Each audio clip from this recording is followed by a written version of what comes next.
So basically, it's lit. Okay. So, welcome back. I think this is the fourth podcast that I've done. The third one with guest. We're here today with Donovan Barnhart, a warrior poet. Yeah. Do you want to intro yourself, or do you want me to? I liked everything you said. That was pretty good. Hi. I'm here. Yeah. This is our OG 10K guy on the team. He's been, doing the 10K for longer than even Josh Gill.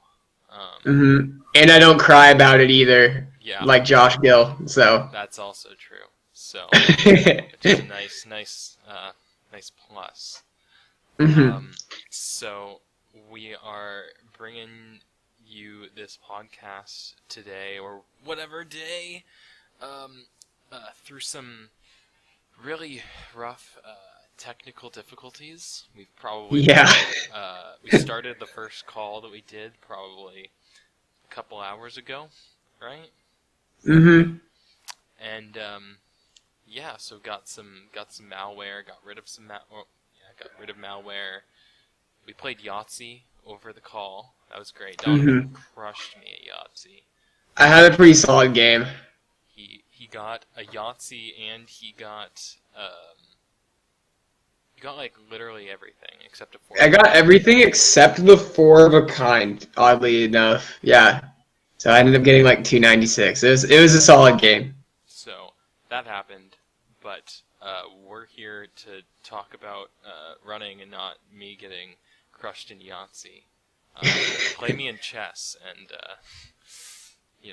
we'll see.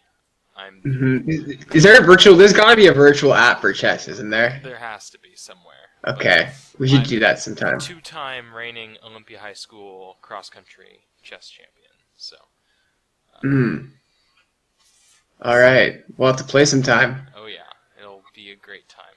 But I've lost my last 2 games of chess though, so you probably have the upper hand. I haven't played chess in so long. Dude, it's bad. Actually, speaking of chess, my senior year, I went to the Hole in the Wall cross-country invitational for the first time. Shout out Spencer and his high school for throwing together the biggest invite in Washington State. Oh, he gets so proud about it too. He's like, yeah, you know what? Your school didn't even make it into the meet because there wasn't enough room, Donovan. And I'm like, dude, I graduated 3 years ago. I don't care. Yeah, but he also gets really triggered when I tell him that I hated it and it's my least favorite meet ever. He's like, it's fine. I'm like, they jam-packed like over 300 people into one varsity sub-18 race, and they expected everything to go fine. Well, the worst part about Hole in the Wall the last few years has been like, it really is like a good meet in a good spot, but then they started doing all this construction on the high school, and they had to reroute it, and they definitely didn't measure it right. Because everybody started PRing. Yeah. It was I watched that meet one year, and it was the funniest, saddest thing because everyone that came through, I watched so many people like cry because they were like, I PR'd by 30 seconds. But everyone PR'd by 30 seconds. It was insane. And I just remember being like, this is the happiest finish line I've ever seen. And like, it was funny because that totally contrasts like every race we had this last year because every race was long. Yeah. So like we were frequently finishing races like, what happened? I lost it. Yeah. No, and then I remember the year that I went, they messed up the timing and results for one of the JV races, so it looked like my friend PR'd by like 4 minutes. And he's like, yeah. But I have footage of the finish clock, and it's like 4 minutes slower than his official time, and it was so dumb. But, Yeah. So That reminds me. that I had a meet. Oh. no, go for it. I was gonna say one of the years that I ran at that meet. I love. Now we're just gonna go off about hole in the wall. I had a year that I ran there. It was my sophomore year, and one of the things that really grinds my gears is when people, or like when the people in charge of the meet are like, here's this chip that's really important and will carry your time, but we'll give you this dollar store zip tie to put it to your shoe. I lost my thing, and they couldn't find it, so they had to guesstimate my time between who I finished with, which is really annoying, but it's just like, I'm trying to think. Oh no, I don't really know what I was getting at. I think that was kind of my point. I lost my chip there one time, and yeah. So that meet's had a lot of stuff for me, especially because I run it like twice a year back where I was from. We'd run it. That's where we'd have our conference course too. Yeah. And yeah, I'm definitely one of those people who like I never really got to be there when they changed it to be all like, you know, nice and fast. So I'm one of those people who gets a little bit frustrated when people are like, when some younger high schoolers try to compare their times to me, and they're like, yeah, I nearly broke 16. And it's like, my best time I ever ran there was a 16:40. But that meant a lot more back then than a 16:40 does now there. It's just like, consistency gets screwed up when they change courses. I have the same thing with this meet that myself and then a teammate of ours, Mateo, and I think Josh also ran this meet. It was called the Capital Invite, and it was a 2.23 mile course race. So really random distance, but it's just because that's the, you know, they would run the same thing every year, so you could compare. And they did races by grade. So there's the freshman race, the sophomore race, etc. My senior year, I ran a 12:16, which means nothing to you or to anyone listening, but I got fourth in the senior race, which is actually like insane. Best race of my season by far. But then the next year after that, totally fine. But then the year after that, so this past fall, so of 2019, they had construction, so they just deleted a part of their course, and they just cut through a different way. But they still labeled it as the same distance, even though they literally just hacked a section off the course. And there was people that, like, I mean, there was guys that were, like, not even sub 5-minute milers that were running my time or faster. And then there was people that were roughly around where I was, maybe, like, you know, the winners of races were breaking 11 minutes on a course that I didn't break 12 on as a senior. I'm just like, it's the same thing. It's stupid. I hate it. I know. I really do like. It's weird because it seems like so often they keep things consistent for so long, but everything for some reason at some point needs to change for no reason really. They're just like, how about we block off this section and change this section, mess up the distance, call it the same thing, and screw everybody's times up for historical comparison. It's just kind of dorky. Yeah, it's a great time. Yeah. But yeah, so we're not in high school anymore though. So. No, but they keep doing it to us in college too. Yeah, so we had a lot of races this fall that were, it's an 8K, but it's like actually like 300 meters long, or it's a 10K, but it's actually like, I don't know, a third of a mile long. So, or like, we have an actual 8K for you, or it's like maybe 10 seconds short, but like that's close enough.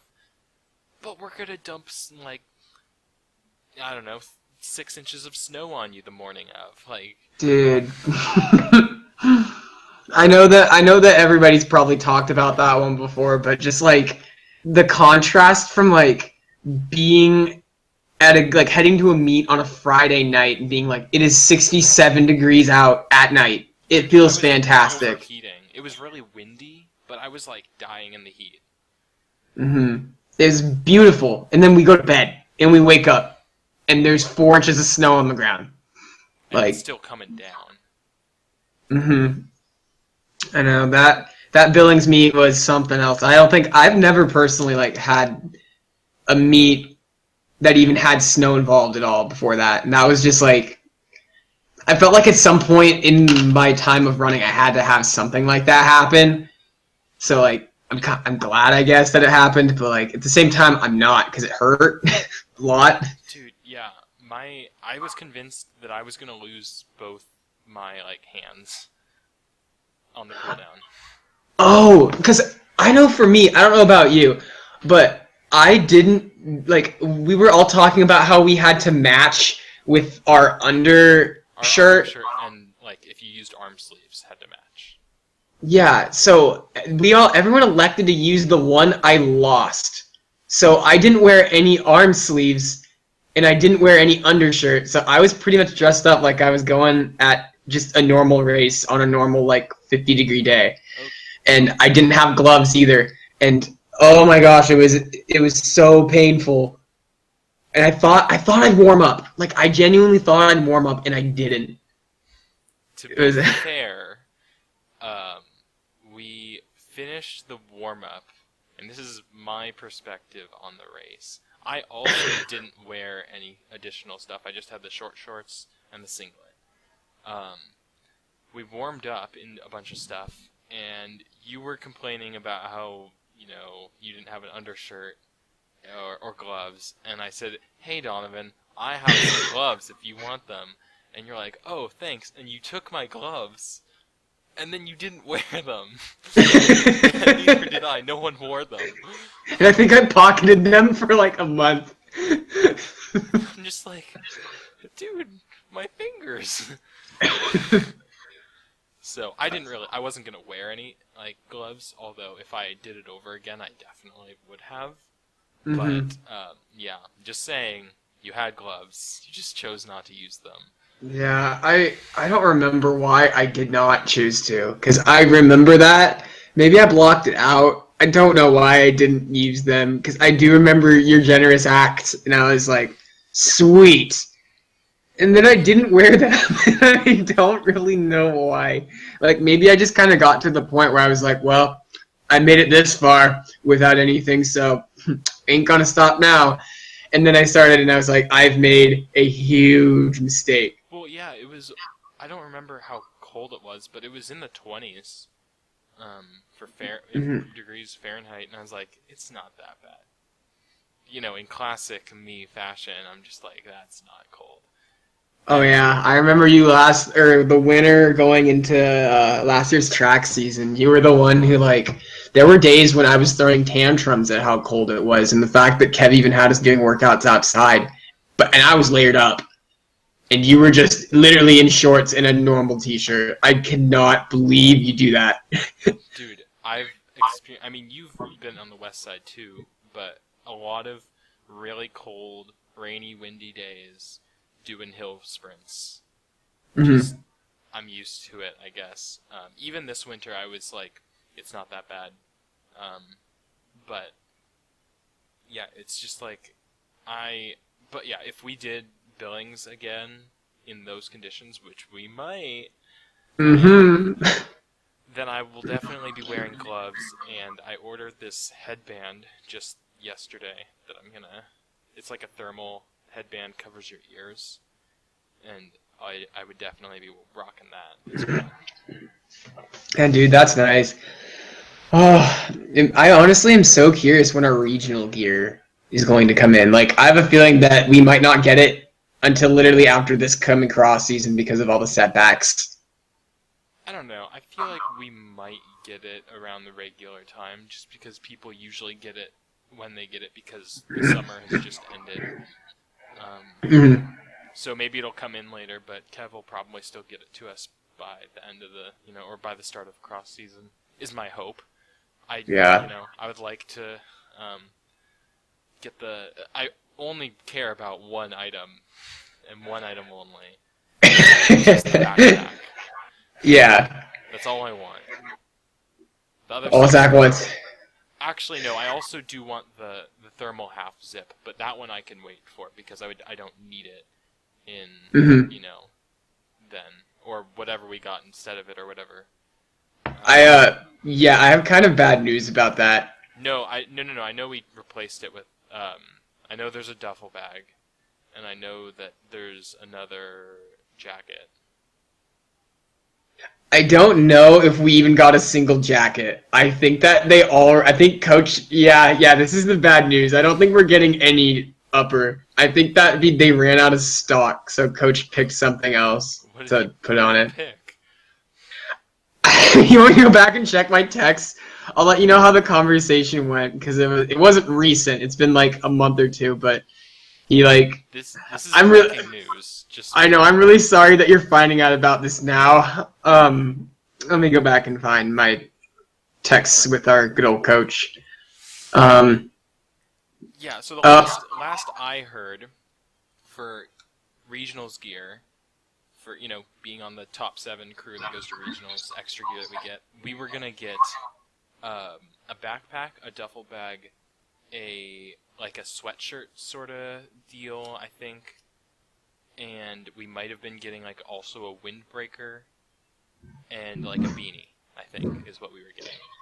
Okay, so here's what he sent me back in March. He said, "Remind me of the items you will be getting." He thought he had 2 different things. He said, "Will it be the fleece crew neck, the duffel bag, tights, the beanie, and the backpack, or would it be a half zip instead of tights?" And we were like, I was going to be like, yeah, we were going to get the half zip over the tights if we had to make that choice. And then before I said that, he says, "Sorry, found out the half zip isn't available. So, we're not getting the half zip. They ran out." Lit. So that's cool. It's whatever. I don't care. I just want the backpack. Yeah, I just want gear. I don't have any gear. I have, in terms of central gear, I have 2 track shirts and 1 cross-country shirt that we get for free every season. That is all I have. Unless you count my the shorts and the half tights that I got for racing, or the singlet and windbreaker that I have because I haven't checked them back in because I can't. Mm-hmm. Yeah, no, I had kind of gotten to the point with it where like I always kind of sit there like, I don't feel like we get that much gear. But then I've realized that like I've actually accumulated a decent amount now. Like I think I have over the years, because we always get the free shirt during the season, and then there's the track ones that we always get, and then I have got the track the one jacket that everybody's got for the track team that like was a bunch of money. Yeah. I ended up getting that. And then what was it? My freshman year, for some reason, we got a really nice hoodie, that gray one. Yeah. Yeah, so we got that too. So suddenly I realized like I've actually accumulated like a lot of stuff. Yeah. And I haven't even had this is my first regionals gear order I'll be on, so like I'm gonna have a good amount of stuff. I really should shut up about being like about not getting enough stuff, because I definitely have more than enough stuff. Yeah, I'm only mildly disappointed that Kev offered free gear for anyone that helped out with the Glow Run Extra, and we never got it. I know! I remember that. Also, that was the... We were promised free ice cream if all the guys beat all the girls going up Lions Rock. And we did. And we never... That was... I know. Kev messed up, though. He started the girls late. It was really unfair. But we caught them in, like, the second mile because he started them so late. But, I mean, he said he put out that offer. Like, he had to do it. Maybe you guys caught them all in the second mile. Oh, didn't you bull up it? I forgot. I didn't catch Molly until I was, like, over halfway through. Dang, dude. Well, I'm pretty sure Molly might have I think she beat me last year. But they started on time last year. She's really good. Yeah, she's really good. Yeah, I remember I caught up to her. It was like 3.5 miles in, and I'm just like dying, and I'm running with Spencer, and I'm just like, "Hey, Molly, how's it going?" And she's like, "Oh, it's going pretty well." And I'm like, "Hey, do you happen to know how much further we have to go?" She like looks at her watch, and she's like, "I think there's another like 3 miles." And I just, it's like, oh no. Ah, dude, the Lions Rock run. Honestly, that one's sometimes like in a way, it's not necessarily harder than Monastash, but it's arguably harder than Monastash. I think it's harder. Like, we were supposed to tempo the flats or something, or tempo the ups, and I think it's tempo the flats and just get up the hills. yeah, I did that until we hit like 1 mile, and then I was like, I'm dead. So I just was like, just survive and get to the top. Mm-hmm. Like, I physically could not do a workout up that run. Just getting up was a workout. Like, that one hill is just insane. Like, the one with the gravel right after you get out of kind of the main forest area, like, right where the quote-unquote, like, tempo run ends. Like, that start is just insane. It looks like people are torturing themselves and crawling up the hill, because it just goes on forever. It's so cruel. Yeah, it was brutal, dude. I was not having a good time. I was with Trevor right before we went down to hit the gravel hill, and I was like, peace, dude. See you at the top. Yeah, dude. It's funny because like I talk about these things like I have bad feelings towards them, but I would so much rather be doing that than this currently. Yeah. Like, it's fun. It's fun. It's just really hard. But like it's fun. And yeah, I totally miss that. I really hope things are normal in the fall. I think that they will. Did you see the release that was put out a couple days ago on the different, like, the plan with the phases and all that? From the governor? Yeah.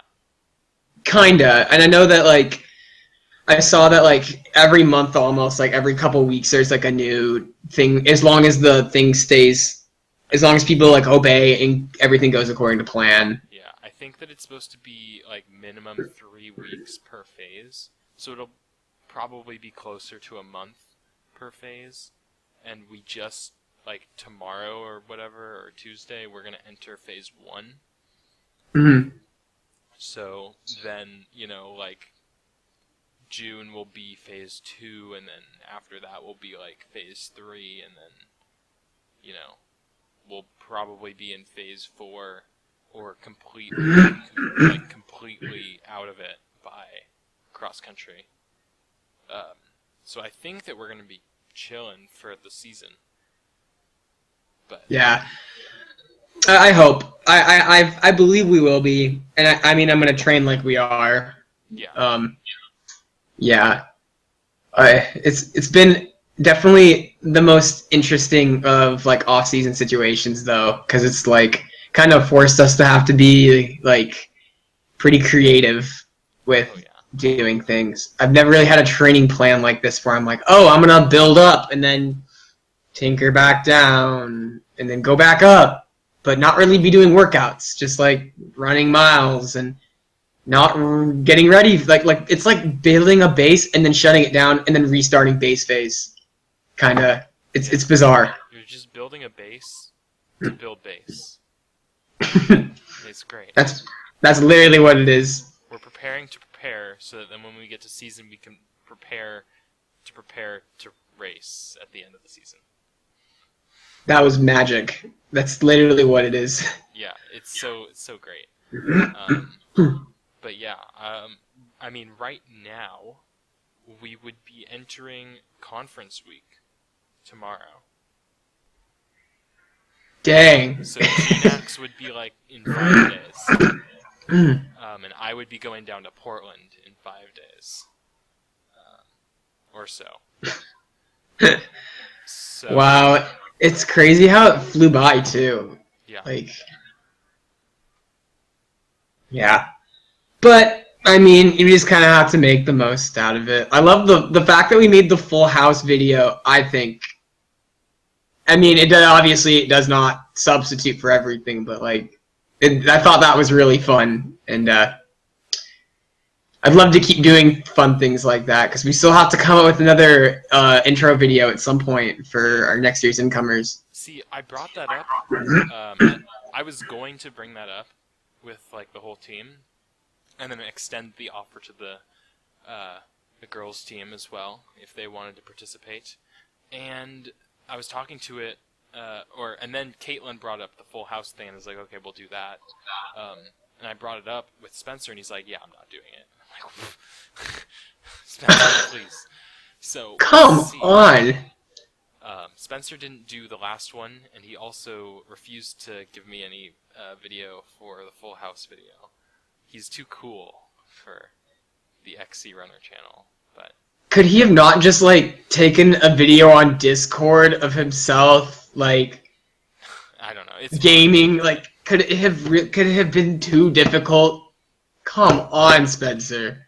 I hope he hears this, because I'm really disappointed. He definitely won't, but maybe Trevor Allen, who's definitely 100% listening to this right now, will call him out for us. Or send him a timestamp. Oh, I love Trevor. He's so predictable. I know he's got nothing better to do. He's in Republic and is probably too tired. No, sorry. Not tired enough to go to bed. It's probably like 1 a.m. whenever he's listening to it. And then he'll hear this and be like, oh, dang, I'm so glad Donovan's thinking about me. Oh, yeah. Which I am. I think about him all the time and how, like, much calmer he is than Josh when Josh is here. Because, like, Trevor's nice, and Josh tries to beat me up. So. Oh, it's a great roommate dynamic that you guys have there. It's pretty sweet. Honestly, I think that our roommate dynamic is, like, probably the most dramatic, and at the same time, it works surprisingly well. Like, we just, so many pranks, so much personal space invasion, mostly due to one person in particular. But yeah, I mean, you guys are gonna have. I mean, you're gonna add Henry into the mix next year. I know. But you are gonna have to compete with what I think Mateo and Spencer have deemed the arcade. I don't think. I mean, every group, we talked about this, like, our classes, the way they're split up, are so different. Like, my group, all the quote-unquote senior guys next year, are such goons. Like, you've got me, Josh, Trevor, and Henry, and, like, all four of us have just been here forever.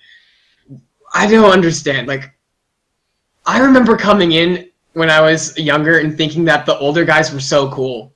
And I have a really hard time feeling like any of the younger guys on this team feel that way about us. Because we've got us four, and then we've got Ben.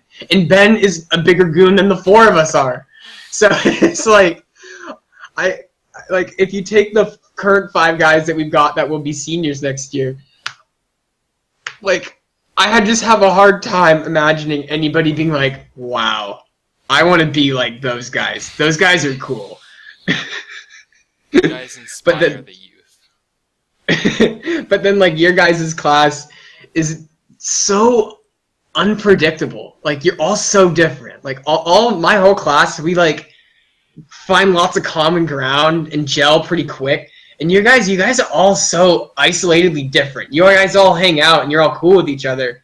And you're good, but, like, you're, like, Zach, like, you guys are all gamers, I guess. That's, like, your one big common ground. Yeah. But it's just very different, and it's good. I'm not saying it's any better or worse than my class. It's so funny how different it is. Yeah.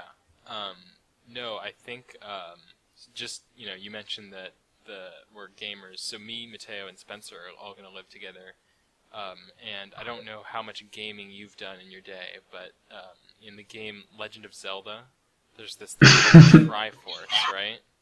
Mm-hmm. And it's made up of 3 parts, and it is power, wisdom, and courage.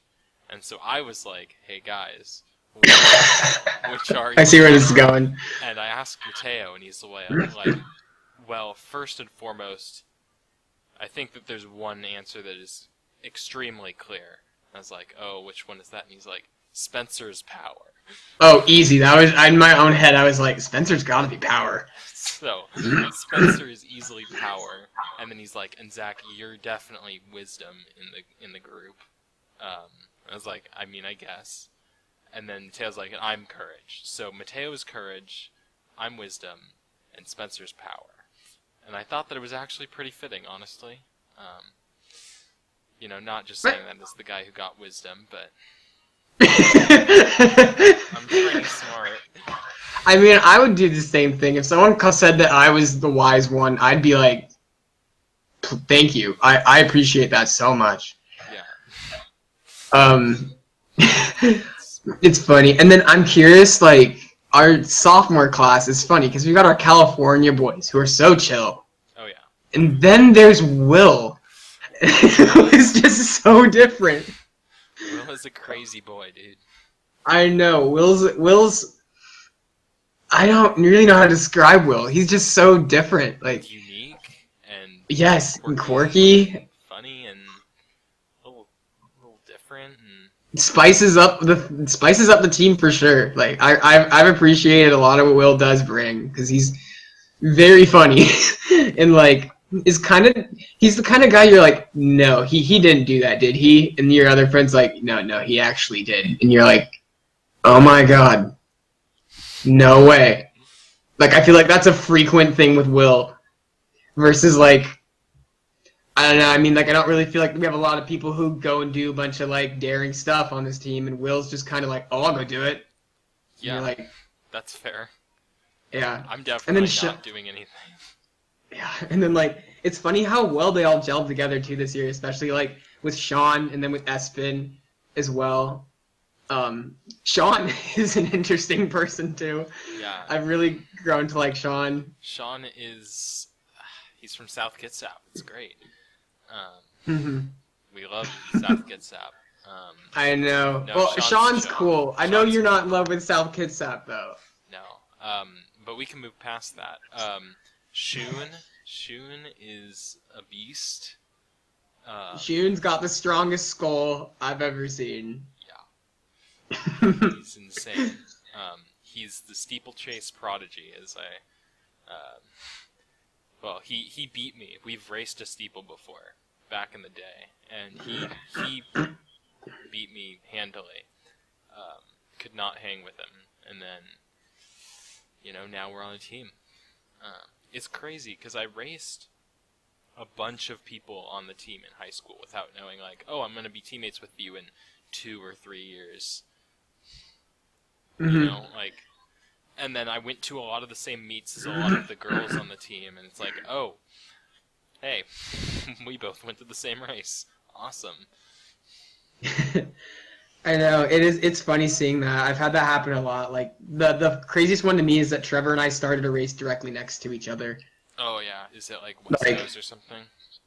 Yeah, when we had conference, because he went to Lake Stevens and then I went to Everett, and they would, like, even though they were 4A and we were 3A, they still merged 4A and 3A for all of the West Coast district together. So Lake Stevens started right next to us.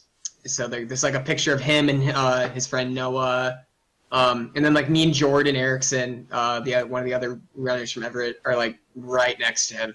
It's funny in hindsight because now Trevor and I are teammates and best friends. So absolute besties, a unit, dude. Yeah, no. And then, oh yeah, and Espen. It's funny, I forget, Espen was on your team. Yeah, I know. Well, now I know him in 2 settings. That's the reason I keep forgetting. I'm like, wait a minute, you also know everything about me from Everett, and then you come here, and now you know everything about me from Central. He has so much dirt on me, like, more than anybody else really does. Like, it's kind of scary, the kinds of things that Espen can do to me.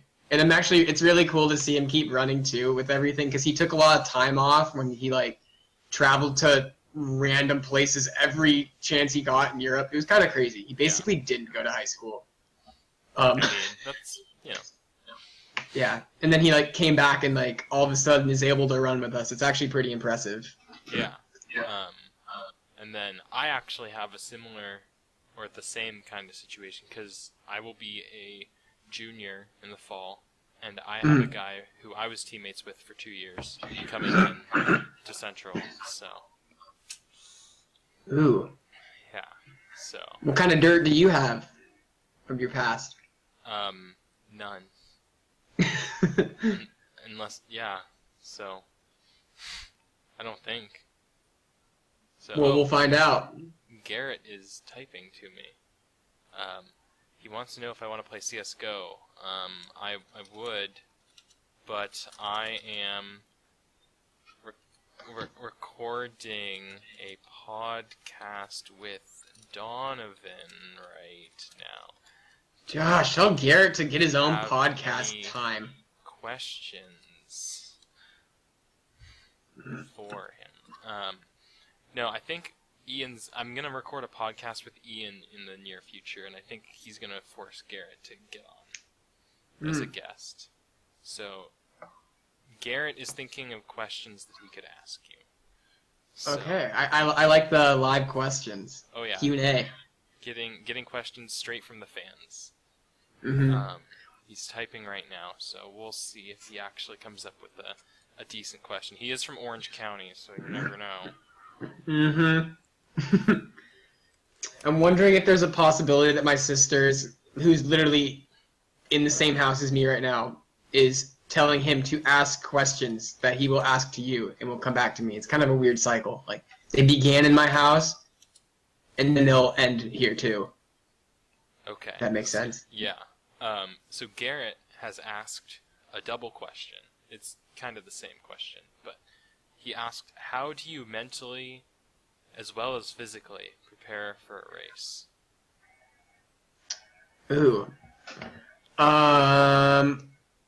You know, honestly, I typically, like, in comparison to most other runners, probably, physically I put in, like, the same amount of time. Like, I usually try to do, like, the 2-mile warm-up beforehand, and this last year I actually started doing, like, a minute of tempo just to kind of, like, get the blood flowing more. I actually felt like that helped me a lot. Yeah. I was also doing those. Yeah. And I mean, I've got my own little, like, dynamic stretch that I like to do, like, 15 to 10 minutes before the race, and then I like to go out and do, like, anywhere with, like, 4 strides usually. But mentally, it kind of depends. Like, big races, I'll think about a lot, and then a lot of times, sometimes I'll completely block out the race in my own head, because a lot of times it stresses me out more than I need to. It just kind of depends on the race. Like, I think one of the best races I ever had was one where I didn't even think about the race, and I had other things going on in my life, and somehow I just managed to think about that the whole time I raced, and I PR'd by like 30 seconds. So it kind of just depends. Like, usually championship races where I really need to strategize, I will put a lot of thought into, but a lot of times for races where I don't really go in with strategy, I'll just kind of wing it, and it seems to work out more often than not. So Yeah. You don't want to How about you? think anything. How about me? yeah. How do I prepare for races? I think I was getting a little bit of a feedback loop. I don't know if you changed anything, but so wait. Nope. Okay, I'm good. I could hear myself for a second, but it's better now. Oh. How do I mentally prepare for races? I don't know. I feel like it changes every now and then as I evolve as a human being and a runner. Like, you know, going into maybe like early season in last fall, I was just like, well, like last track season, I was just like, early track season, I was like, I'm just happy to be here, so let's do it, full send. And then in the fall, I was just like, alright, I only get to run all out like a very small portion of the time, so let's make it count. Physically, I mean, I do the same sort of thing. I just do my warm-up.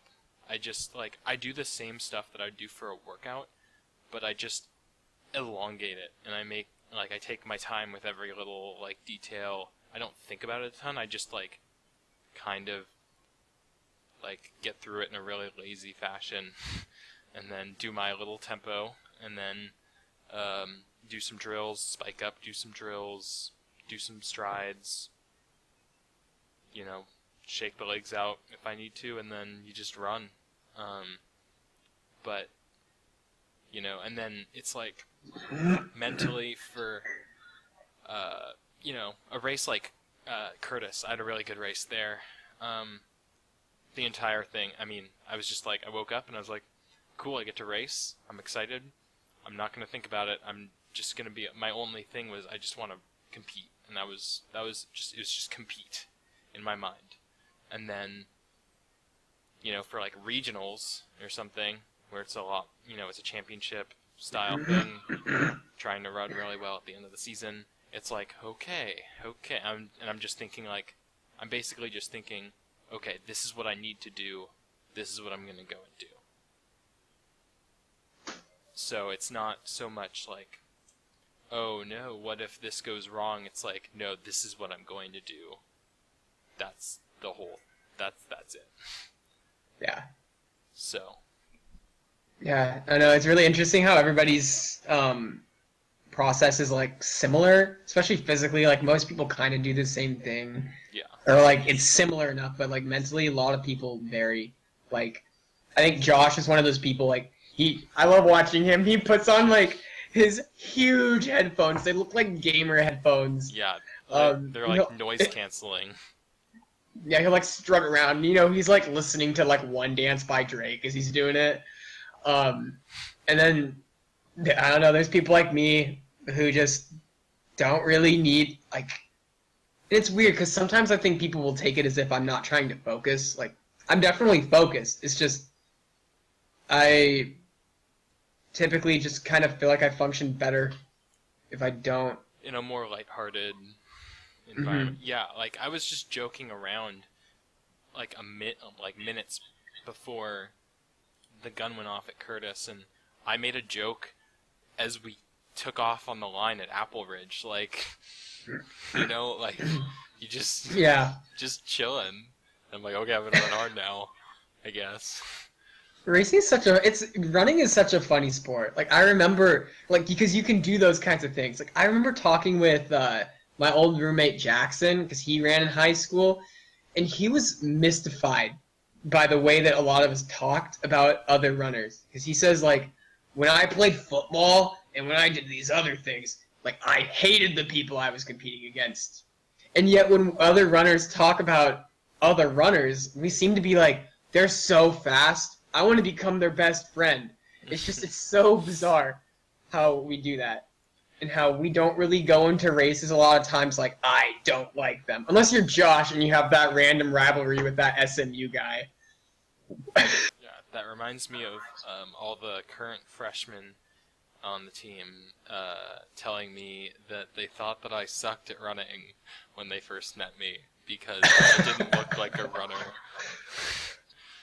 Oh my gosh. Well, it was funny because the first week of this last year, you were clowning on everyone. You can tell the story yourself if you want and like set the precedent. I'll let you do it. Which story? I feel like there's a different story every day.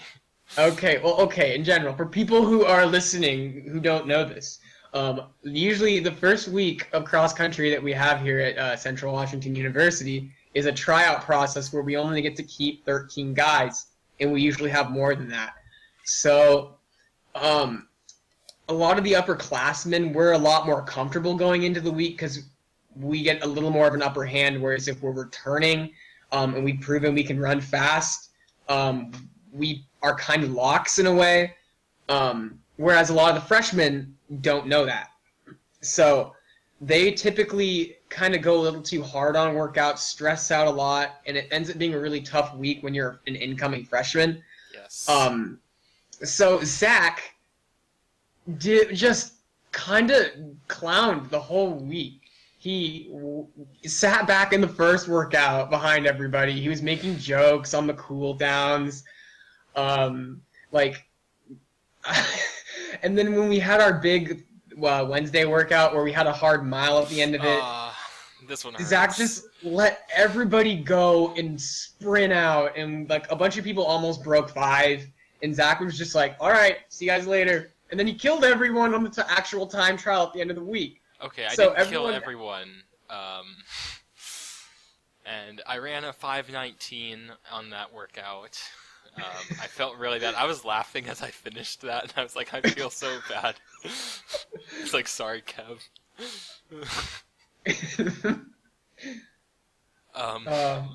Yeah. So, and yeah, that was the entire week. You know, and there was even times like in the Wednesday workout, it was 3 by 6 minute tempo and then a hard mile, right? Yeah. And I was up with the front pack. It basically devolved into like 2 groups for the workout. There was the front pack and the second pack. And I was in the front group for the first one, and then I was with the front group for part of the second one until I drifted back to the second group. And then in the last rep, I drifted off the back end of the second group, and I was like, wow, I don't know what happened. But I was watching my pace, and I didn't change pace. I actually sped up a little bit. Everyone else just took off, and I was just doing the same thing. And then we get to the hard mile, and I ask BC, our assistant coach, how hard? And he says, hard. Great. So I hate when they do that. It's like, sometimes they just say very ambiguous words, and you're like, well, I guess I'm sprinting it. So I was like, well, I'll run hard, but not all out. And I know what it means now. I know that, how to measure out that hard effort. But, like, I was just like, okay. And then I crossed the line. I was like, yeah, I didn't run hard enough. Okay. That's a wrap. Yeah, dude. It was... The first week is always a story. I feel really bad for the freshmen. Yes. Because, like, we've all been there. I was definitely there. Oh, you were. I know. And then you can return the next few years, and it's just not as bad. Because it's just fun. You've done it. Yeah. It really is. It's super fun. And then you can kind of go home afterward. Like, I remember there were nights, like, no offense to the freshman boys when they listen to this, but there were nights when we definitely came back and we were, like, giggling a little bit to ourselves, like, oh my gosh, they are so stressing out about this. We aren't worrying at all. Yeah. It was pretty sweet. No, it was just like, it's like you've already been there for a school year and you're back and it's your first time coming back and it's like, I'm so ready to run and I'm hyped to see everyone and I'm doing workouts with people. And then there's a bunch of new people to meet and you're just joking around and chilling and you're like, all right, let's go do a workout. Let's go do a time trial. Yeah. And then magical things happen. I know, and the funny thing is, it's the first week is kind of crazy. On the guys' team, we really don't bond with them as much until the second week, because the whole first week, everyone feels like they're competing. Yeah. And it's really hard to become good friends with someone that, like, you're trying to dethrone, if that makes sense. No. Or trying to unseat. So then after the first week, when everybody makes it, we're all like, oh, hey, what's your name? Let me get to know you. So, like, the girls all get to become friends the first week, and then it all kind of begins for the guys the second week. Yeah, I remember my freshman year, I was, just in Bardo, which is the, residence hall that they put you in for tryout week, and, I'm just chilling, and I think I'm hanging out with, like, Mateo, and we're talking about, like, the week and tryouts, and, oh, we need to do this and this to make sure that we, like, make the team and all this stuff. And then, like, one floor above us or something, or one floor below us or something, like, it was one floor below us, I remember. The entire freshman girls, all of them, were just in one of the residence lounges, just literally, like, raving. Like, they had flashing lights and loud music, and they're just jamming. And I'm just, like, stressing out over, like, in 2 days I'm going to find out if I make the team or not. Yeah, for them it's, like, fun. Like, it's literally, like, cross-country camp. Like, if you were signing up for a summer camp. It's like that for the first 4 weeks. And then for us, it's, like, because I was there and I barely made the team my freshman year. I have more than anybody, and I know you too, we have as much sympathy as anybody could, or even for the people that are coming in. Yeah.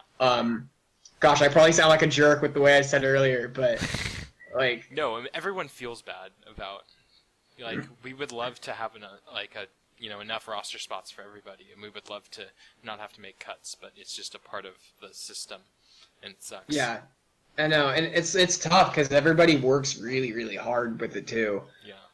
And it's crazy just because the program keeps growing each year. Like, it's insane how much it's grown even since I came in the years before I was here.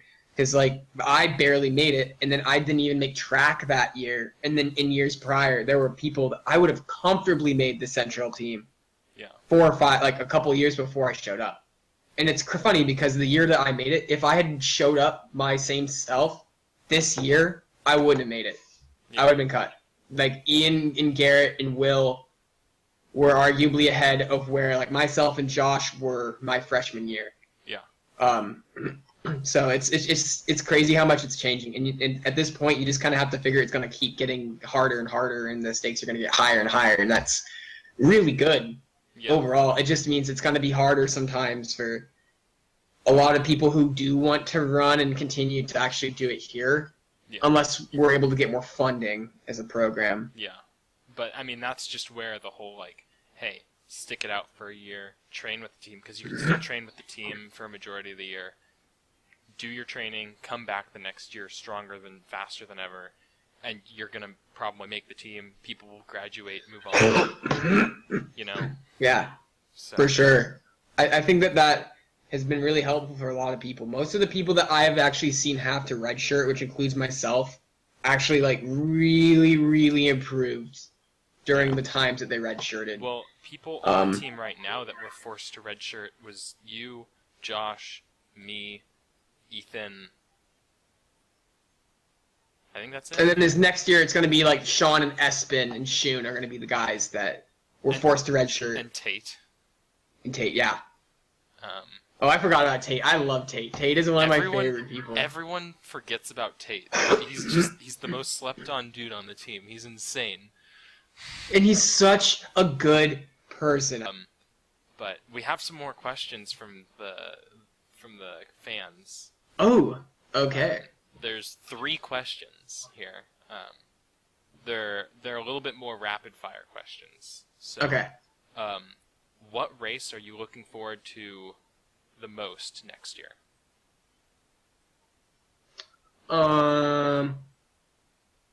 So far, I've really been thinking about conference a lot. I'm excited for that one because it's going to be in Monmouth again. Oh yeah. It's a more intimate race because it's only against the teams in our conference, so like 11 teams. 10. 10 others? Rest in peace, Concordia. Oh, you're right. 9 other teams. 10 total. Oh, okay. Well, yeah. So against those teams, I'm kind of excited to see what it's like. And I think that can be like. I know that's not like the big race, the regional race, but I think that's like our first real opportunity prior to that to be like, hey, this is us. Yeah, I'm really excited for that first big test. Same. And then, so that question was from Garrett, again. Okay. This next question is from Spencer. Oh. Who is going to pop off next year? Is verbatim his question. Who do you think is going to pop off? Who is going to pop off? That's a good question. Which I think we can preface that with a lot of people, but yes. Any notable people of note? Bold predictions. I think Garrett's really well primed to pop off next year, just because I think that Garrett really kind of like naturally was able to almost break 26 this year. Yeah. Without much experience racing long. So I think that this next year, once he gets like, not even like, regardless of how good the training is, like he could probably have a pretty good training season. And I think just naturally, because he knows what he's doing in races more, it's gonna actually pay big dividends. But I also think Ethan's gonna do really well this year because I think Ethan's putting in a lot of work and he's got a really big. With how much he's doing, I think that his ceiling has gotten a lot higher. I wouldn't be surprised if he is able to really kind of like get down into the mid-26s this year. And by his standards, hopefully like keep pushing it and get better than that even. Yeah, I'm excited. Trevor, I think is going to do good. I think Josh is going to do good. I think getting that indoor season in is going to really do a lot of good for them. On our girls' side, I honestly think Zoe is going to pop off because Zoe looked like she was going to kill it this track season. I feel terrible for her that track got canceled because I thought Zoe looked really, really good in the time trials and the workouts leading into the season. Yeah. I mean, you saw what she did at St. Martin's when she didn't have the people that were supposed to be faster than her, air quotes around supposed to be faster than you. She just popped off at St. Martin's because she didn't have, the people that went on the travel group. So, I can see that for sure. Yeah, so that's all the questions that I have gotten from the fans. Bro, you know Spencer's just sitting there right now like, oh my gosh. Except it's more like, because it's all internal. Yeah, he's just probably sitting there like that with that little like wry like side smile he does where he'll like look at you from the side and be like, yeah. Yeah. I wish that people could see that over the audio, but most people who know him know exactly what I'm talking about. Yeah. So since we're already asking some questions here, I can proceed to some of the questions that either I will come up with off the top of my head in my usual fashion, or some of the classic questions. I think that one of the questions that went really well when I asked Trevor when I last did this podcast was, the year is close your eyes and picture this scene, right? I'm setting the scene here. Yeah. The year is 2030. You and everyone you know on this team has long graduated college and ended their collegiate running career. We all meet up for the CWU 2030 Apple Ridge Invitational, 6K. Yeah. Who's taking the dub? Who's getting dead last? Who's dropping out of the race? For out of us, all the people that we have now. Okay. Oh, that's good. Let's see. I think... And just for reference, all the youngest people on the team right now will graduate either by the spring of 2023 or 2024. So that's a minimum of 6 years out of college. Okay. I think that you might win. Because I think that... Is that what Trevor said? Because I think that you'll be the guy who continues to race competitively for a really long time after this is done. Because I think a lot of people who end up racing D2 college are like, we care about running a lot.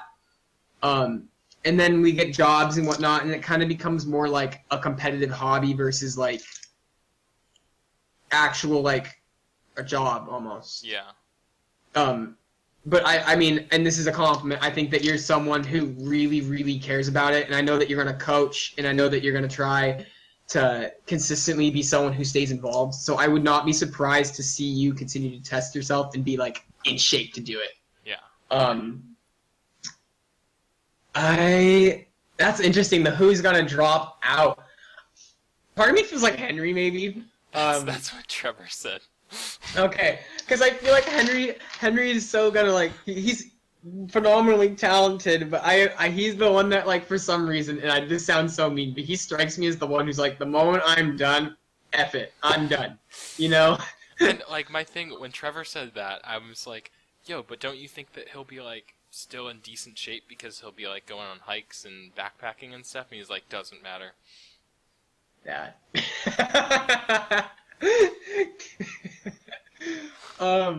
Trevor might not like this, but he might be. It's as weird as this is. I think Trevor would either like take second or first, or he'd be last. Nowhere in between.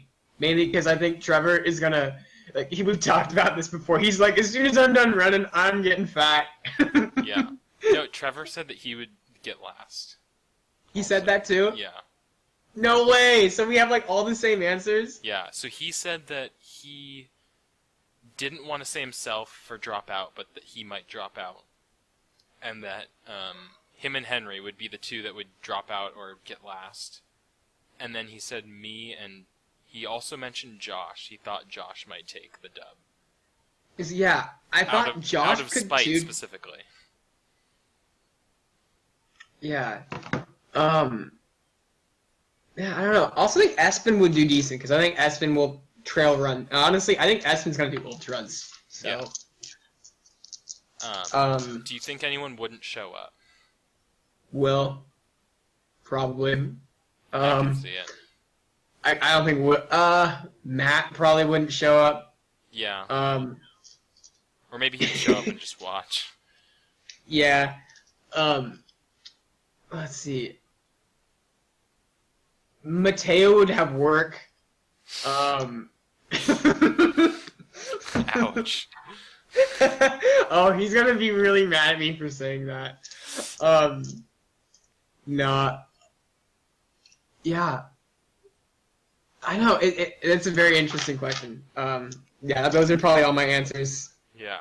Try not to insult too many people. Yeah. I mean, it's just a day in the life, you know? So, another, like, you know, future, like, if we all raced sort of deal, except this is, like, right now. If we all threw down a 400-meter hurdles, excluding steeplechase runners, yes. who would win? Who would get last? I would get last. I'm so bad at the 400, and I'm so bad at hurdles. I'm confident I'd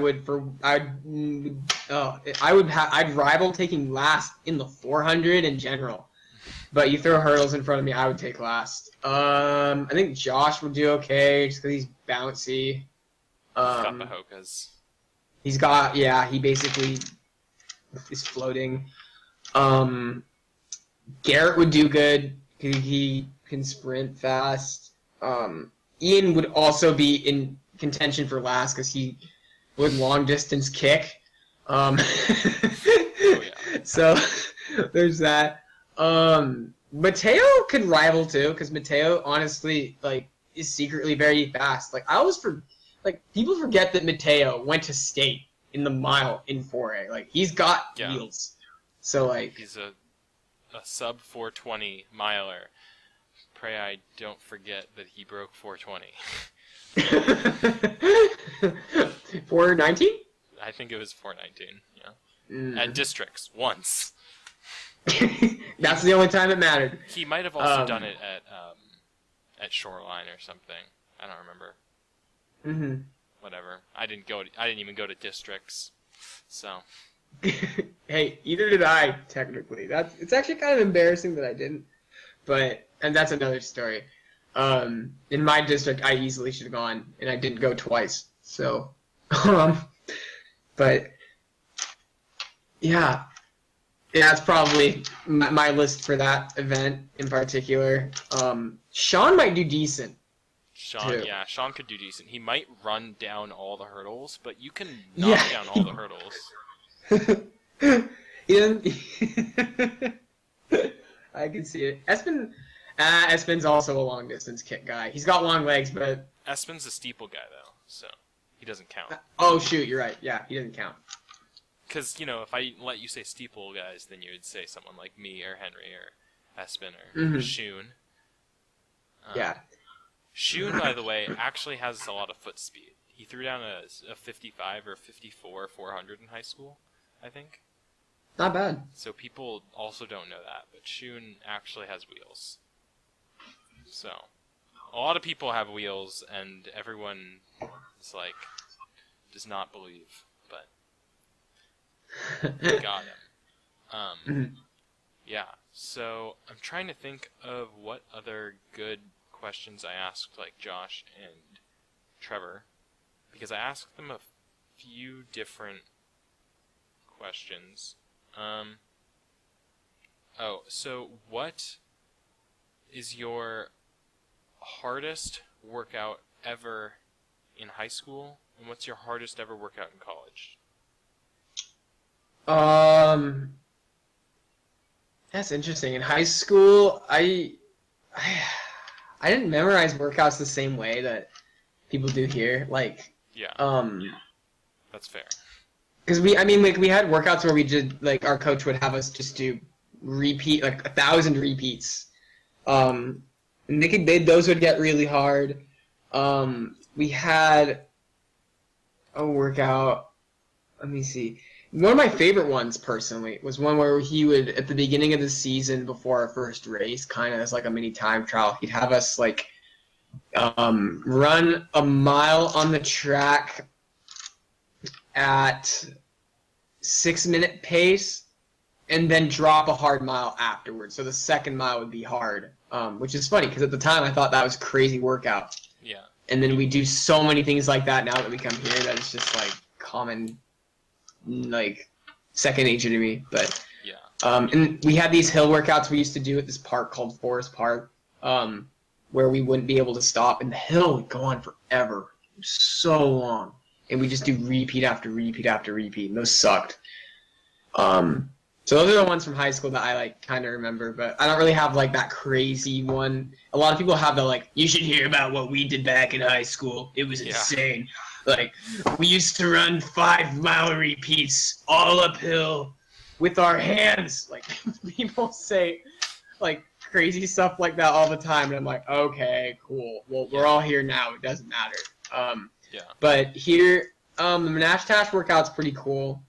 Coach really specializes in those ladder workouts where you, like, you get those, like, that, like, 16 to get onto pace at the beginning, and then, like, a 12 where you're on pace, and then, like, an 8, 3x4, 8, 12, 12, like, those kinds of workouts.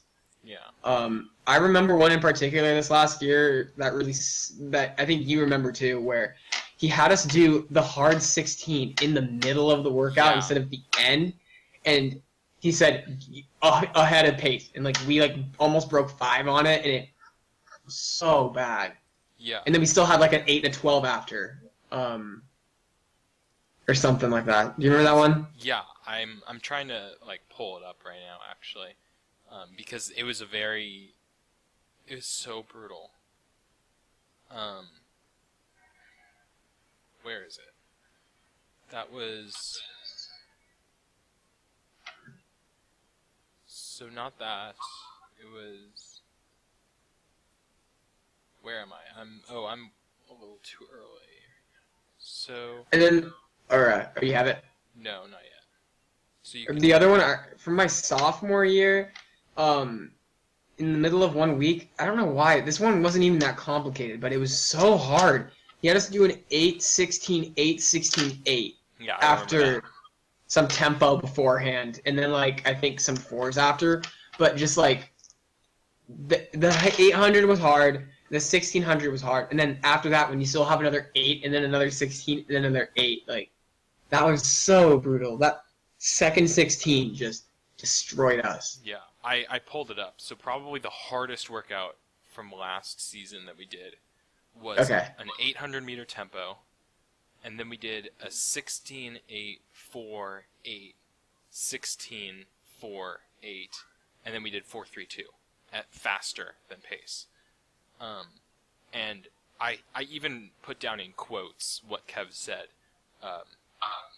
Right before we're, like, lined up for our second 1600, we have a 4 and an 8 after this. And he says, and I quote, "I want this one to hurt really loudly." I remember that. Really aggressively. And it freaked me out. I think it freaked a bunch of people out. And he said, "Go." And we just took off. I mean, I don't remember what I came through halfway in, but there was people that were well under 230 coming through halfway. I think I remember coming through like anywhere between 227 and 229. Like, yeah. Like, it was crazy. It was brutal. And then it's, you come back off of that and you run another couple reps and then you do some cut down afterwards, and whew. That was a tough one. That was crazy. I do remember that workout, and yeah, the cut downs afterward, were they on the track? Yeah. I don't remember. They were on the track. Yeah. That one was crazy. And it's funny because a lot of our workouts here at Central, they don't sound too crazy. Like, I've heard a lot of people be like, listen to these workouts that we do and blah, blah, blah. But, like, every time we do it, we get such little recovery between, and it's so active that, like, Yeah. as you go, it just builds, and it builds, and it builds, and it hurts so bad. Yeah. Especially, like Kev has a lot of those workouts set up to have just the most brutal, like, longer intervals after you've already stressed yourself a bunch and you're getting tired. He'll throw in the long 12, the long 16 at the end of something, and those are, like, really the ones where he works you. Yeah. And, like, simulates races. Okay, run active recovery, but don't jog. You need to actually run pretty quick on your recovery, and then hop back in and run hard again. And it's like, because I remember getting absolutely towed along by some of you guys on the track. I think it was last year, my freshman year, during track season, and I looked down at my watch, and we're going, like, under 6:30 pace on the recovery, and I'm just like, I'm dying. I'm in so much pain. I know, dude. Oh my gosh, when I was a freshman, the same thing would happen to me. Like, it'd be hard enough. I'd be on my last limb just hitting, like, some of the intervals they would do, and then they'd keep moving. I'd be like, stop! Let me catch up! And then they wouldn't, so I'd have to, like, when you're one of the slow, or when I was one of the slower people, it was so sad, because when you're slower, it's harder for you to hit the same times, and then you have less time to recover as well. Yeah. Because all the people who finish in front of you go before you. You finish after them, and then you all start the next rep at the same time. So you get, like, 5 to 6 seconds less each time. I remember my freshman year, I was finishing workouts, like, 15 seconds behind you guys, behind, like, the next slowest person. And I felt so bad, because it's like, I don't want them to have to take a ton of extra recovery just because I'm still running. So I would, like, near the end of the season, when you guys were, like, getting ready for championships, I would purposely speed up so that I could, like, not force you guys to have to wait for me. And then I would be the one pushing the recovery, because I'm like, this is all I can do to help. So it was a great time. It's very disproportionate, and it's tough, because, like, I was there too, and it was rough, because I got to watch some of the freshman boys be there this year too, and, like, it's weird how it's tough for the first year. It seems like by the time the second year rolls around, like, that's the kind of stuff that makes you so much better as a runner. It's really crazy. But, I mean, I know Kev broke up the girls' team into a couple, like, 2 different groups for some of their workouts. But we don't have a big enough guys' team to really warrant breaking up into different groups. And we're also pretty tightly bunched in terms of fitness. Like, you know, when I was finishing way behind everyone, I was maybe 20 seconds behind the first person to finish a rep. And, like, that's not that much. But it's still a big gap when you're in the moment running it. Yeah. Multiple times throughout the podcast, we've talked about where you were when you came into college. We've also mentioned where I was when I came in, and I'm sure I've talked about where I was in other videos and other podcasts. But just for the listeners out there who don't know, why don't you just briefly bring us through the Barnhart experience of where were you, like, you know, coming out of high school, and where were you coming into college, and where are you at now? Okay. So I guess, like, coming out of high school, I came from decent-sized schools, so I was 3A. For reference, there's, in Washington State, 4A is the largest division, followed by 3A, then 2A, then 1A, then 2B, and then 1B, and those are really small. Yeah, so, like, 3A, we had about 1,500 students at our school. Also, that might help for reference, but so pretty decently sized, really big district. We had 13 or 14 teams in our district, and we have a lot of teams in that area that were really competitive, and I was not at one of the very competitive schools, but we were able to get to state my senior year, which was really cool, as a team. So like I didn't really have a lot of great moments until my own senior year. That was kind of the year when I really like realized I could run after high school. And I was looking around at some of the places to go. I ended up choosing to come here. This is the one place that I had applied to that I was like, I'm gonna run if I go there, because I thought about going to Portland State as well, and UW, and I wouldn't have run at either of those places. I mean, Even though I Portland think State, I could have run at Portland State. yeah, it might have taken a little bit longer potentially, but like, I mean, there's guys that I was racing against in high school that are on their team.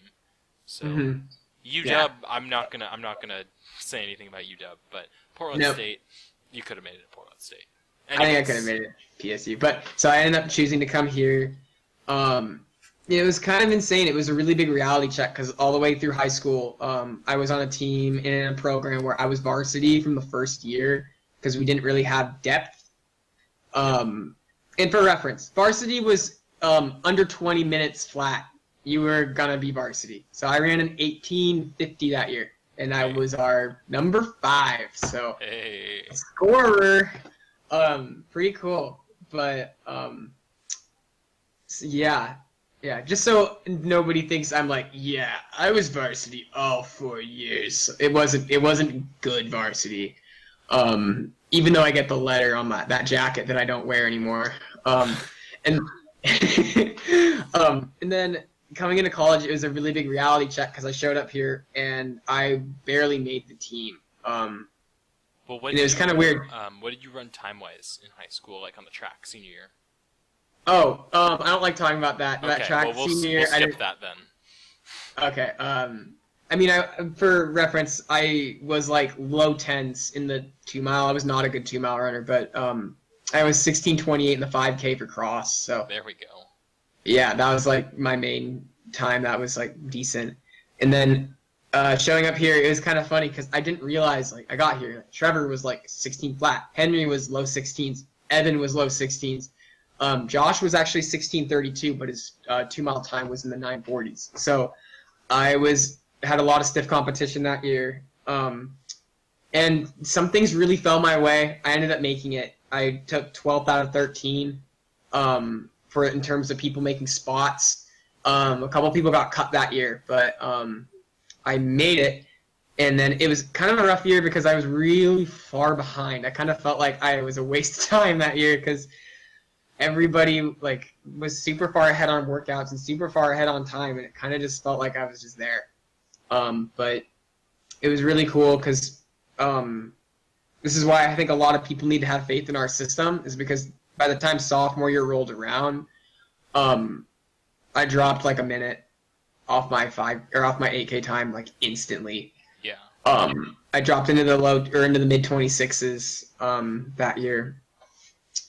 And yeah, it's been really cool. Each year I've just kind of advanced, and now that I feel like I'm one of the good examples of what a lot of people in this program can be, who don't come in as like a scholarship person or as like one of the highly recruited people. Is you can come in, kind of be quiet and do your work for a long time, and then look to be a varsity contributor by the time you're an upperclassman. That's kind of been what I've been. And that what Josh has been too, and what you currently are. I think that's what a lot of other people who come in this program are going to be too. Yeah. So, I mean, I'm glad that I get to hopefully be that and be a good example of that. So yeah, that's where I am. I'm now like currently a varsity member. Wasn't exactly as happy with the way the 8K PRs turned out this year, but I don't think many of us were. The 8K PRs weren't real this year because Yeah.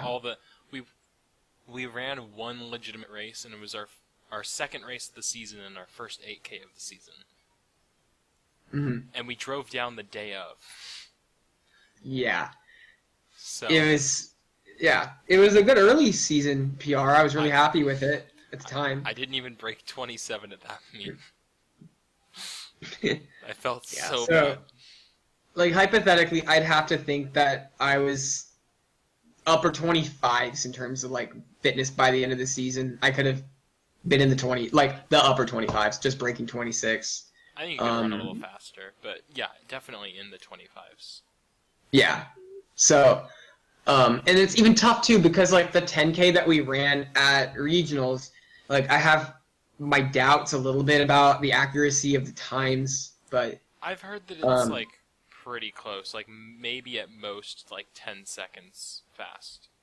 I mean they'll take it for sure. So it's on keepers and they can't change it. So yeah. But yeah, and I guess going forward, I just really want to look forward to being a varsity contributor again next year, and hopefully being someone who helps score for us to go to nationals would be really cool, or pushing other people to do the same. Yeah, I guess that's where I am now. Yeah, I mean, we are looking for that plane ticket to Indiana. We got some fast people, Donovan included, that are. I've always wanted to go to Indiana, so. Yeah, man, it's been my dream since I was 5 years old to fly to Indiana. Yeah, I actually used to really want to. I'm like halfway kidding, halfway not. Like when I was in middle school and like I loved to play basketball, Indiana, people were like, that's the birthplace of basketball. So I was like, I've got to go to Indiana. And then by the time sophomore year of high school rolled around and I didn't care about basketball anymore, I was like, meh. But now it's like Indiana. It's fate. I'm like, I want It was foreshadowing. It's foreshadowing sure. in your life. It's just your interest in basketball was just the tip of the iceberg for cross country nationals senior year. It's beautiful. I know. Oh. Yeah, that does mean we have to run another 10K. I know I'm gonna have to do a few, so I'm okay with it. I mean, you're a 10K guy, so. Yeah, I'm at peace with the race. It's okay. You get to think a lot during it because like for the majority or like for the first couple miles of most 10Ks I've run, you're not putting in like the same amount of effort as you would put into like a 5K or anything else because it's literally double the length of the next shortest race that you do in track. So it's a lot different and it's so controlled and it's kind of like something I've just become very adjusted to in running, and it's kind of nice and comforting. I feel like every 10K that I've run, I have had the exact opposite experience, and I'm just like, the only thing I'm thinking about the entire time is, ouch, okay, we have to maintain, hold on, don't die, just the whole time. Well, it's funny because cross 10Ks and track 10Ks are so different. Like the cross ones, it involves a lot more surges in between because you've got to run with packs of people and you have to adjust to certain terrain and whatnot. Track 10Ks, it's like 80, 80, 79, 79, 79. Like you just hit the same pace over and over and over again. And like you got a coach who literally can tell you, like, okay, start turning over faster. It gets so depressing on the track if you don't do it right though, because if you start doing bad like a third of the way into the race and you've still got 4 miles to go and you know it's not your day, it is bad. It's really bad. It's the worst experience you can have in running. Besides the last 300 of an 800, if you don't like running the 8. Like, those are two things I don't wish upon anyone, is to have to run the last 300 of an 8 or to run 4 miles of a 10K when you feel bad. Like, those are the two worst things. I've done both of those things, so... Me too. But, I mean, you won your first college race on the track. Yeah, I did, technically.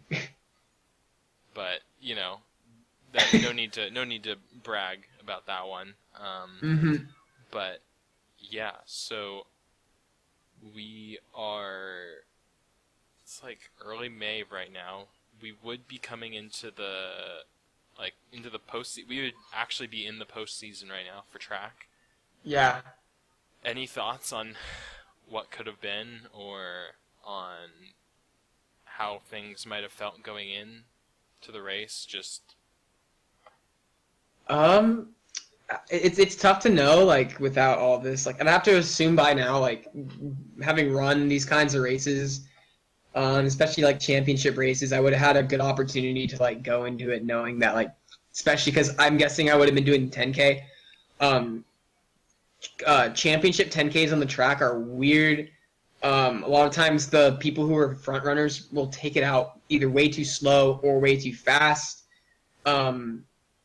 It's bizarre. So you kind of just have to go into it with the mind of, like, there's a lot of variability in how this could go. And I think that I would have been a lot more assertive and just like, okay, I'm going out at my pace. And if that's on pace with the leaders, if it's ahead of their pace, I'm going to do it. Yeah. Because I would rather go into this race knowing that, like, I want to get out of it what I want to get out of it, which is a good time, as well as be competitive for a scoring spot. So I think I would have gone into it like that. Yeah, I probably would have also used the opportunity to be more competitive just in terms of a championship race, because those races, when you're going for spots, it changes things too, because you obviously want to score. My goal this year was to finish in the top 8, and, like, as a stretch, like, get top 5, like, actually get some points for Central's team this year. Yeah. That would have been really fun to do, but I mean, it's tough. It's really tough with all the circumstances and how, like, it's kind of, in a way, taken away of chances for us to do these kinds of things, but it took it away from everyone, and that's something I have to remember. Yeah. So, yeah. It's like when it's snowing during a race. Everyone has to deal with it, you know? Yeah, we can all complain about what it did to us, but there's going to be, there were at least 15 other people that could have also done the same 10K with me that have their own story of what they were going to do in a couple days. Yeah. But I mean, that's just the nature of the sport, though. You know, everyone comes in with a big goal. I remember my last race of all of high school, I was trying to qualify for districts, and I was like, okay, there is 22 people in this race, and there's 22 people that think they're going to qualify for districts, and there's 6 spots. Right. So it's just the same thing. It just never ends. Everyone goes in thinking, all right, I'm going to do this. And then there's only so many spots. yeah, it's like that.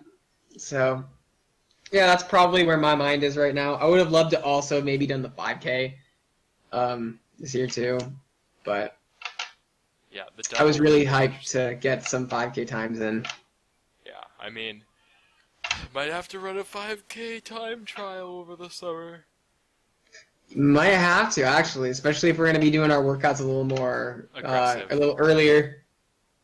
Yeah, I mean, and we already run a 5K. I think it's already planned to run 1 or 2 5Ks over the summer. So, might just have to go and, you know, run a PR. Except probably, I don't think I'll be ready to PR in July, personally. I would, if I broke 16 over the summer, I would be thrilled. Well, Like, if I broke 16 over the summer, I would PR. So, it's so weird, dude. My PR in the 5K is 16:01, and then my 10K PR is 32:07, and I'm just like, that doesn't make any sense at all. On paper, if you don't know me and know what happened that track season and know what happened that cross season, you just look at it and you're like, this guy has legitimately no foot speed. Like, that's just the only solution. I know. It's great. I love it so much. But, yeah. So, coming up on senior year now, it'll be year 4 of 4, I believe, right? Yeah. Coming up. Any thoughts on that and what it's like, thinking like, wow, I just came into college what seemed like 2 weeks ago, but here it is. Yeah. It goes fast. It's funny because, like, I mean, everyone says it goes fast. it does. Yeah, you know how you're people that are like, geez, this took forever.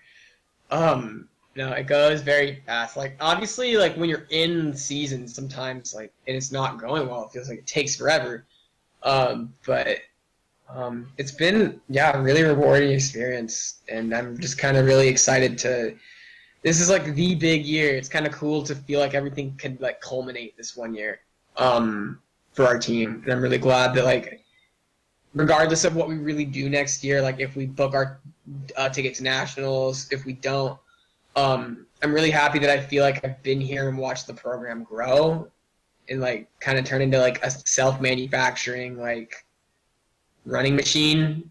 It's turning into something really cool. So I just really hope that I can be there and be like a contributor to like when we finally do kind of break that barrier. I would love to be a part of that.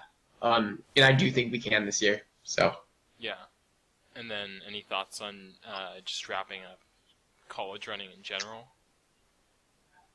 I guess like it's been really rewarding. I've definitely it's been amazing how much it's kind of just like been a part of what I've done, because a lot of people, I think, like when you go to high school, you don't realize that like when you do sports in general, wow, my voice cracked.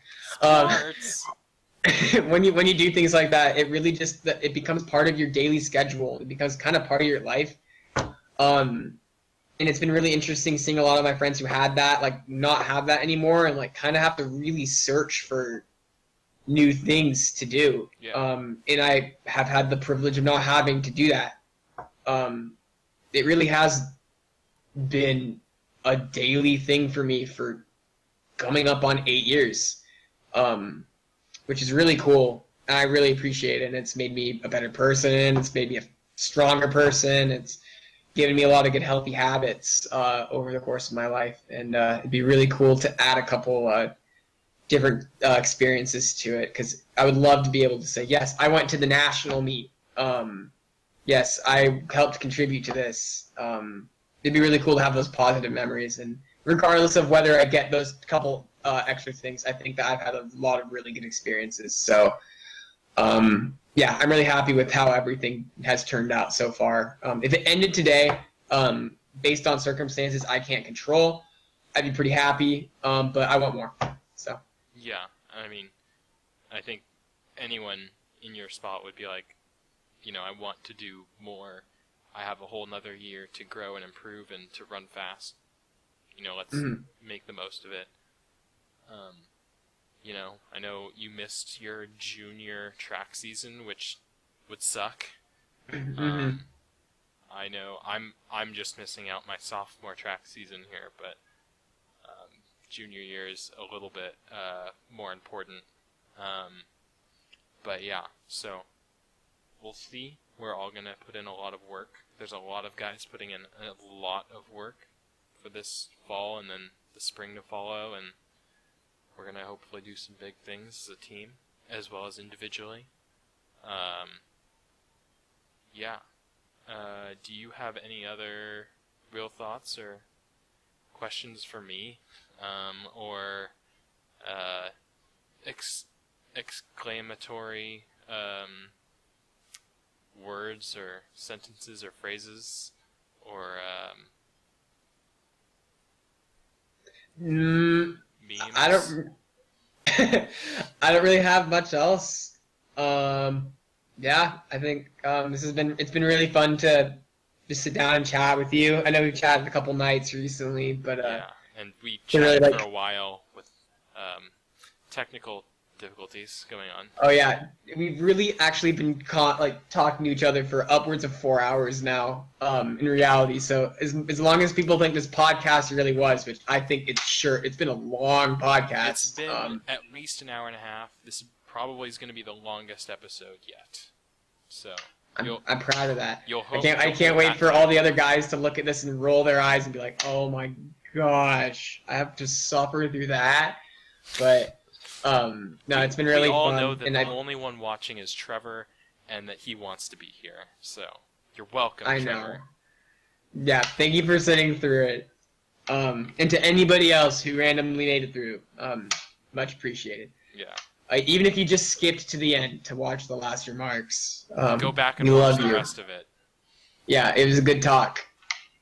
So yeah, thank you for having me on. Yeah, one last question before we Yes. go. Two last questions, sorry. Okay. First and foremost, I want your best memory running / with Central that you can think of just off the top of your head. Best running moment with Central. Okay. Honestly, And it doesn't even have to be like, oh, my best race. It could just be like a fun thing in practice or hanging out with guys. Or I think one of my favorite personal memories was the bus ride back from Billings, Montana this year.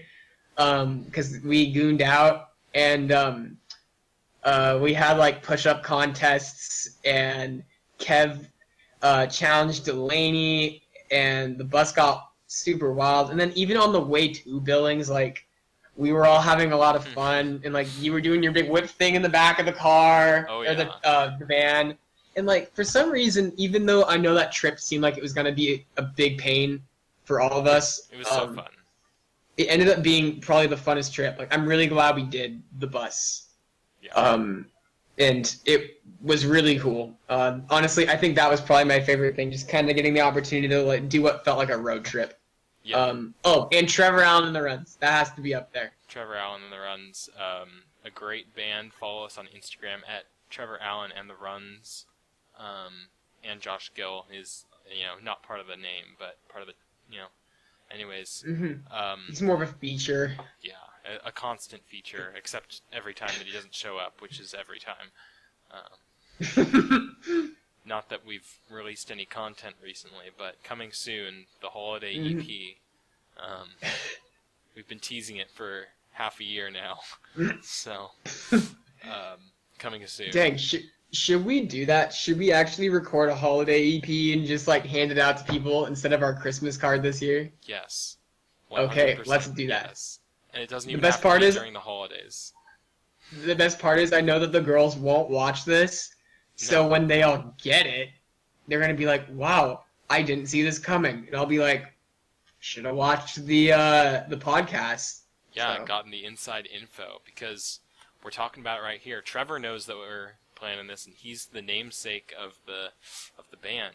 He's the front man, as one would say. So he has to take part here, and I think it'd be a good gift for the team. For sure. I think Trevor needs to like be the narrator on like some of those songs. Like if we do Rudolph the Red-Nosed Reindeer, he needs to be the one that's like, Dasher and Dancer and Brent, whatever their names are. Or if we even come up with our own holiday songs, we can have Trevor narrate. It'll be a great time. And Josh can do some ad-libs. Henry would be our, guitarist. You'd be probably lead vocal, and I would snap. Because I can't do anything else. But you've got such good ad-libs, though. Like, you have to give yourself some credit where credit's due. I would ad-lib a little bit, but I would primarily be just snapping. Yeah. But, yeah, so coming soon, holiday EP, Trevor Allen and the Runs and Josh Gill. Anyways, final question before we take off and the podcast. It's been going a really long time. I don't have a timer to tell me how long it's been going, so... I think I'm looking at my clock, and it's going to be like probably 2:45. 2:45? Or sorry, 1:45, not 2:45. Okay, it's probably going to be an hour and a close to 2 half, hours. might have nearly, frozen my computer, so we'll see. Might have to cut it up into a couple parts and then do some magic in post. But last question. So you have now been through the XCRunner podcast experience. It's been a great one.